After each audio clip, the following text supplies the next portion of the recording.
This is Matthew Brenner. Today is March 30th, 2017. What follows is the latest evidence that the Russians neither hacked the DNC nor the U.S. election. I would not underestimate the weight that we as Americans assign to the Russian attempts to interfere with our internal political processes.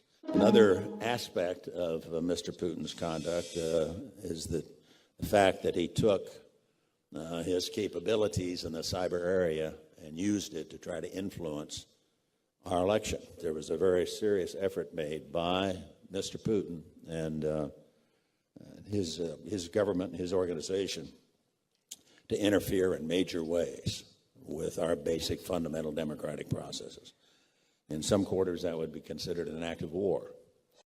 Tuesday, the 7th of March 2017, when Wikileaks released Vault 7 and Umbrage took on completely new dimensions. Basically, in Vault 7, the CIA's Remote Devices Branch's Umbrage group collects and maintains a substantial library of attack techniques stolen from malware produced in other states, including the Russian Federation. With Umbrage and related projects, the CIA can not only increase its total number of attack types, but also misdirect attribution by leaving behind the fingerprints of the groups that the attack techniques were stolen from. Umbrage components cover keyloggers, password collection, webcam capture, data destruction, persistence, privilege escalation, stealth, antivirus avoidance, and survey techniques. As Kim.com summarizes this finding, CIA uses techniques to make cyber attacks look like they originated from enemy state. It turns DNC Russia hack allegation by CIA into a joke. With Umbrage and related projects, the CIA can not only increase its total number of attack types, but also misdirect attribution by leaving behind the fingerprints of the groups that the attack techniques were stolen from, etc., etc. If this new information about Umbrage is accurate, this means that, as stated above, the CIA could hack people and institutions and then attribute the cyber attacks to others in what amounts to false flag operations. For example, in order to create the impression that a foreign power favoured one political candidate over another, the CIA or unseen rogue elements with access to Umbrage could have hacked into Hillary Clinton's campaign and the Democratic National Committee and made it appear that the intrusion was carried out by former KGB Lieutenant Colonel Vladimir Putin's operatives. That Russians hacked Clinton and the DNC and gave Trump an unfair advantage in the election is precisely what Democrats allege. Is such a scenario in which US operatives hack one political party to help another at least a little far-fetched? You bet it is. But given what we've learned about the CIA's anti-Trump shenanigans in recent months, it seems unwise to reflexively rule out the possibility that that's how things could have gone down. Espionage, after all, is all about deception and covering tracks. Things aren't what they seem, and the motives of those creating an illusion aren't easily discerned. On the positive side, Umbrage, if it is a real thing, is a powerful innovation in tradecraft and an indication that American cyber warfare is soaring to dizzying new heights. On the other hand, combine Umbrage with a seemingly invincible false narrative that President Donald Trump is a tool of Russian interests, and plenty of Americans would be willing to believe Trump really does have substantial ties to the Kremlin, something that has not been proven. Even now, there is still no publicly available evidence the Trump campaign somehow colluded with the Russian government last year. Sources in newspaper articles are never identified. All that exists is the alleged say-so of faceless CIA spooks and people like former CIA employee and would-be presidential spoiler Evan McMullin, whose motives are questionable. It's hard to know what to believe, and it opens the door to head-spinning possibilities and far-out theories. As investigative journalist Jerome Corsi writes of Vault 7 and Umbrage, this revelation yields a through-the-looking-glass possibility that the Obama administration obtained Foreign Intelligence Surveillance Act permission to conduct electronic surveillance on Russians believed to be coordinating with the Trump campaign based on intelligence the CIA planted to deceive the NSA into thinking there was actual contact between Russian agents and the Trump campaign. Possibly what the CIA was monitoring was not actual contacts between Russian agents and the Trump campaign, but CIA-created counter-espionage designed to implicate Trump and provide the legal context for the Department of Justice to have enough evidence to obtain a FISA green light. This kind of double thinking is enough to give anyone a throbbing headache. The article then goes on to discuss other aspects of the Vault 7 revelations. But let's go a little bit more deeply into this and see what Julian Assange has to say. The other day I bothered to cut into various sections Julian Assange's press conference, and this one comes from where Julian Assange answers, is there proof that the CIA is involved only in internal struggle leaking or something else? As someone who's studied the behaviour for many years of intelligence agencies in different countries, it is an unusual time in the United States to see an intelligence agency so prominently involved in domestic politics. Now, as a sort of level of principle, that's quite problematic. There are arguments on the other side that obviously if there's an extreme government, then perhaps that does call for illegal behaviour by an intelligence agency. We don't have an opinion on whether that is the case yet or not in the United States. Wikileaks is, I guess, intellectually intrigued to see this conflict occurring because it does tend to generate whistleblowers and sources on both sides of the equation. Okay, so here he's talking about how interesting it is that the CIA have become in American politics. And in this next clip, he actually specifically discusses what Umbrage can be used for. This section comes from Julian Assange answers, why can't CIA hacking operations be effectively regulated? There's absolutely nothing to stop a random CIA officer or contractor or liaison agent working for the British using that technology against whoever they like, for whatever personal reasons they like. The technology is designed to be unaccountable. It's designed to be untraceable. It's designed to hide itself. It's designed to remove traces of its activity. It's designed to throw off people looking to see where there are fingerprints that might demonstrate who authored that technology. And that is done by collecting viruses and malware from mafia and various groups in other states and assembling them. That's something that we published, that there's a whole section of the CIA working on something called Umbrage, which is designed to do that. And we have quite a lot more material that talks about these attempts to throw off attribution, to discover who was really behind a particular cyber attack.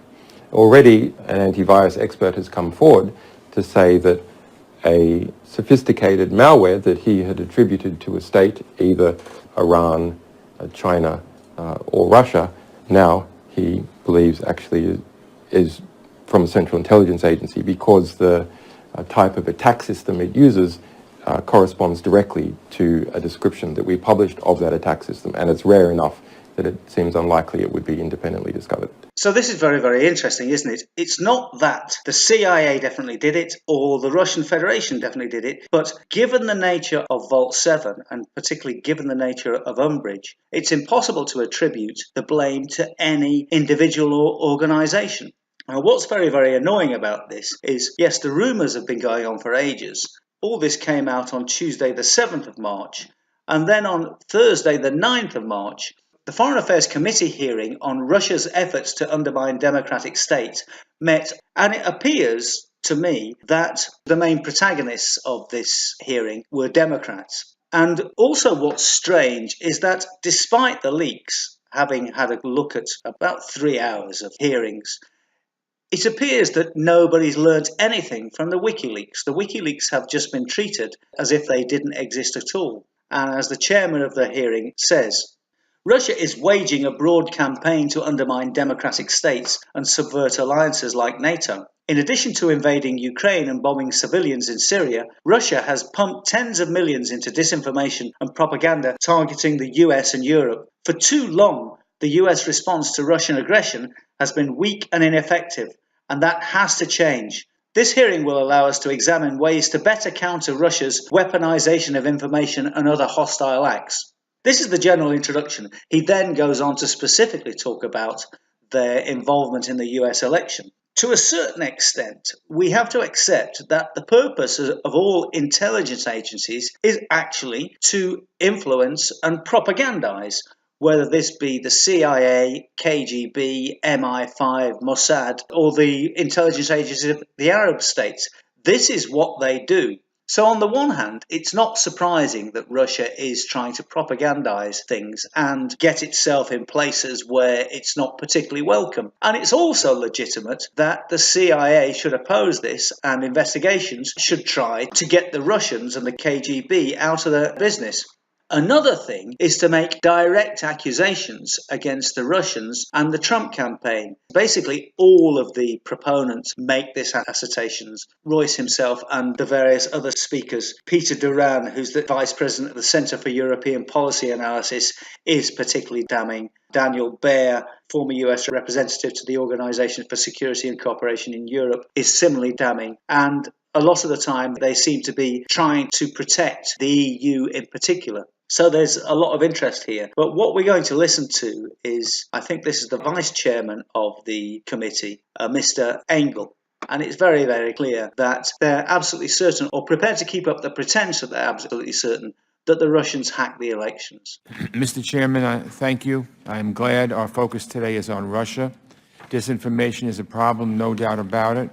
But in my view, as I believe your view as well, a much bigger problem is that a hostile foreign government committed criminal acts in an effort to undermine American democracy.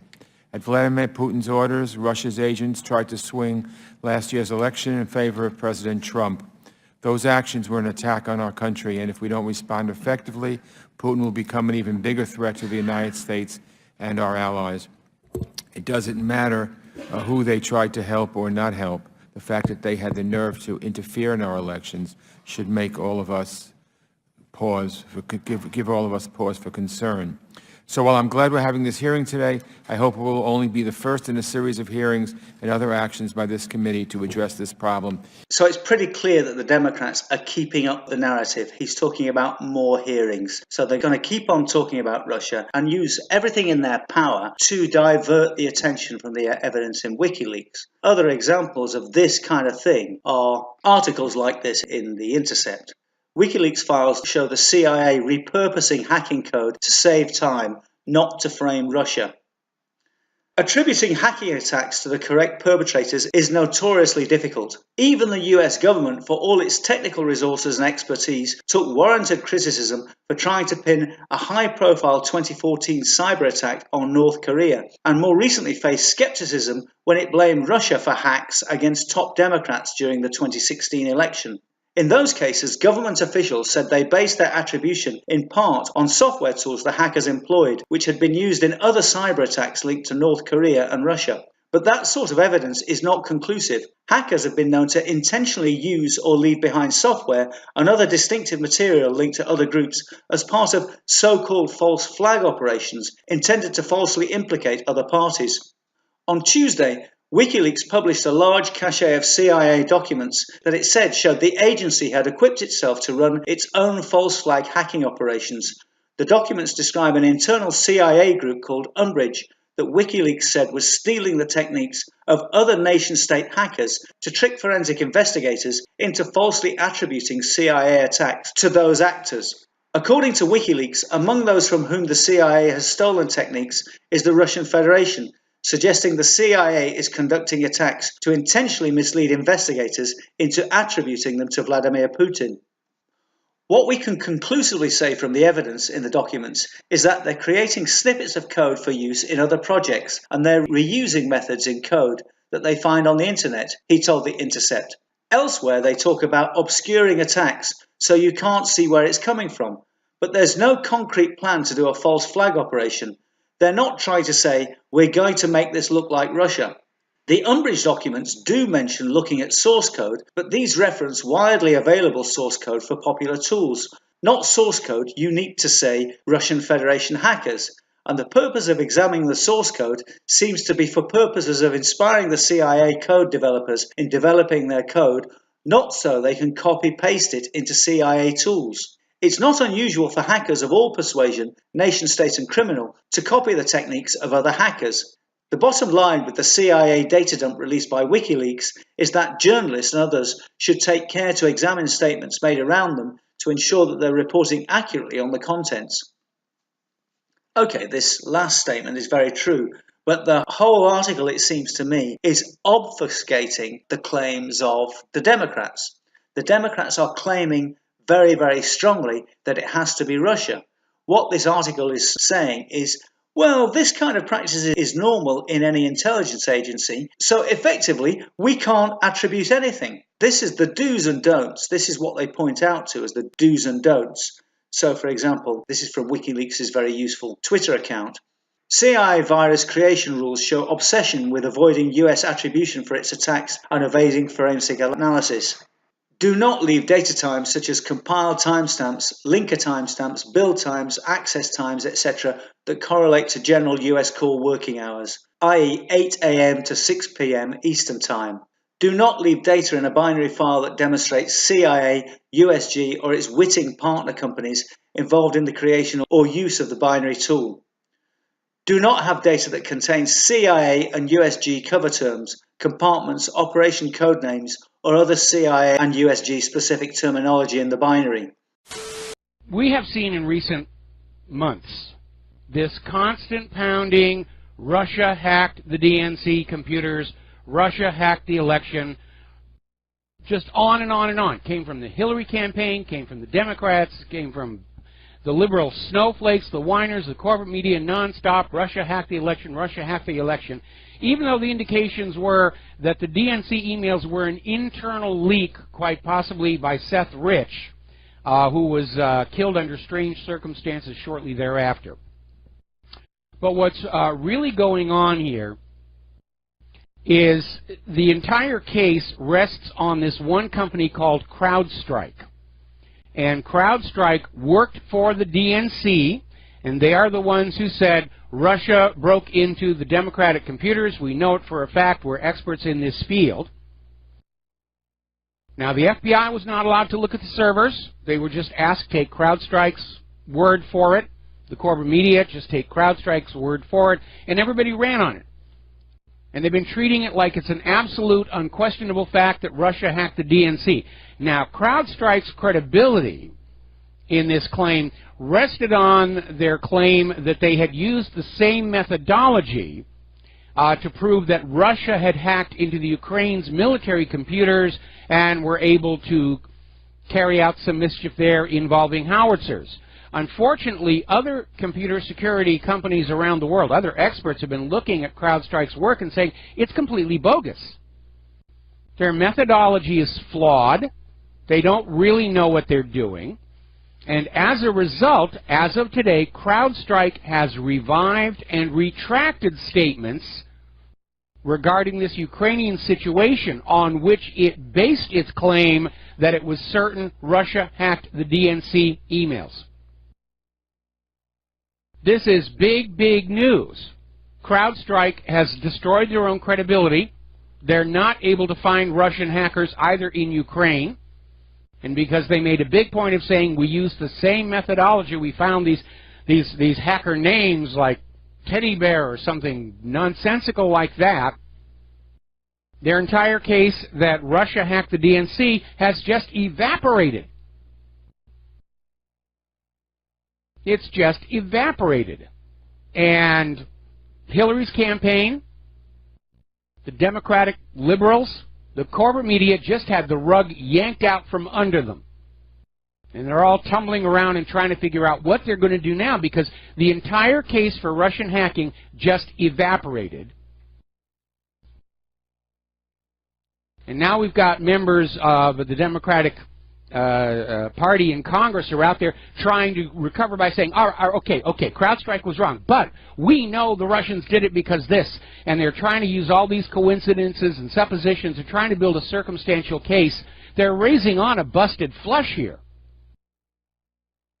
They're raising on a busted flush. They've got nothing. They have got absolutely nothing to back up this ridiculous story. And that's probably the reason why we've been seeing this incredible pressure to get Nunes away from the Russia investigation, because they know he's not going to find anything. Nunes is going to stay. Now we have rumors that the Democrats on the Intelligence Committee may choose to not participate. They're just going to walk out the door.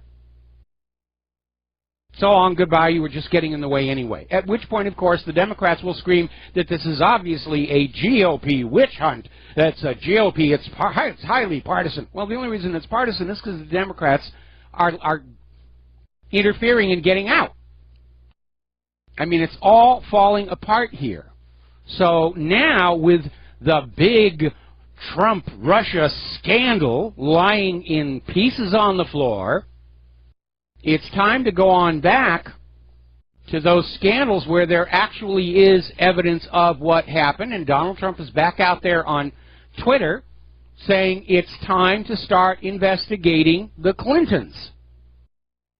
And so now it's time to just stop all this hue and cry over this complete hallucination of Russian hacking the DNC or Russia hacking the election. And remember, all the election fraud that was ever found favored Hillary Clinton. So the story just doesn't make any sense at all. Russia hacked the election to help Donald Trump, but every hack found helped Hillary Clinton. So Donald Trump is out there on the warpath. He's out there on Twitter, and I presume he's probably making a few phone calls over to Attorney General Sessions, saying it is time to start investigating the scandals involving the Clinton Foundation, the email server for which there is evidence. More than evidence, FBI Director Comey admitted in that public hearing where they said, we're not going to bring any charges, no reasonable prosecutor who wants to stay alive would bring charges against the Clintons. But he admitted in that hearing, Title 18 felony violations committed by Hillary Clinton. And that's where the focus needs to go on. Trump is out there pointing out the hypocrisy of this Russian interference investigation while just pretending that the Uranium One deal didn't exist, where Hillary Clinton, as Secretary of State, facilitated the sale of 20% of America's uranium resources to a company that is jointly owned by Russia. At the same time, Russian money was just pouring into the Clinton Foundation. It's criminal levels of corruption. And the Democrats in Congress and the Republicans who are compromised by the CIA just looking around, well, we don't see anything here. We don't see it. We don't hear it. You can't make us. Nya, nya, nya, nya, nya. The Democrats are starting to look like those three monkeys. Hear no evil, see no evil, speak no evil. But it's obvious that there's been crimes by Hillary and by Obama. In fact, Army Chief Lieutenant General Thomas McInerney, I'll get it right one of these tries, says he is of the opinion Barack Obama and Hillary Clinton are in clear violations of the Espionage Act, if for no other reason than they're spying on the Trump administration for political gain. Because it's now, if there is no Russia-Trump connection, if there is no Russia tampering with the election, if there is no Russia hacking the DNC, then the entire reason for the Obama administration and Hillary's campaign to spy on Donald Trump was for political gain. It is Watergate all over. It is Watergate enhanced. It is Watergate on steroids. And the general is basically saying that he thinks Hillary and Obama came up with all this stuff about trying to link Donald Trump to Russia purely as a distraction from their own links to Russia. And yes, that's exactly what they were doing.